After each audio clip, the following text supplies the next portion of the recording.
બાળકની હૃદયની સમસ્યા હતી એ તમને પ્રથમ વખતે ક્યારે અને કેવી રીતે જાણવા મળી? અમને ડીસામાં રઘુવંશી હોસ્પિટલમાં જાણવા મળી પ્રથમ.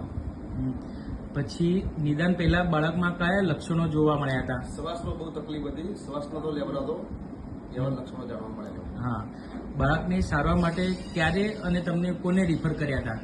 અમને મતલબ આરબીએસ ટીમે રિફર કર્યા હતા. હા, તે વખતે કયા સાહેબ હતા? હર્ષદભાઈ હતા. સારું. અને પછી આરબીએસ की ટીમે બાળક અને તમારા પરિવારમાં કેવી રીતે મદદ કરી? હર્ષદભાઈ હા, સારી અને બહુ સરસ મદદ કરી. ટાઈમલી મતલબ કામમાં બધું સપોર્ટ કર્યો.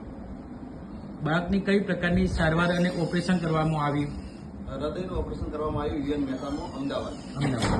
સારવાર દરમિયાન પરિવારે કઈ મુશ્કેલીઓનો સામનો કર્યો? બહુ મુશ્કેલીઓ બહુ પડી હતી અને સામનો કર્યો અને અત્યારે સ્વસ્થ છે બાળક. સારવાર થતા ખર્ચમાં તમને યોજનાઓની શું સહાય મળી? બિલકુલ કોઈ ખર્ચો થયો નથી. સામેથી એ લોકો ભાડાના પણ ખર્ચા અમને આપ્યા છે. હા.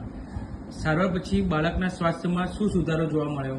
એકદમ તંદુરસ્ત ને બહુ સુધારો જોવા મળ્યો. વજન વધારો થયો, બહુ સારું થયું.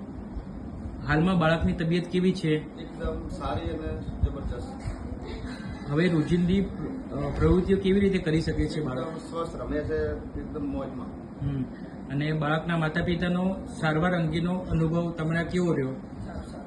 બહુ સરસ રહ્યો. હવે તમે બીજા માતા પિતાઓને શું સંદેશ આપવા માંગો છો? બીજા તો હું એમને એ જ કહેવા માંગુ છું કે ખરેખર તો આ સરકારી આરબીએસ ટીમ દ્વારા અને યુએન મહેતામાં જ જવાય, બીજે ક્યાંય જવાને.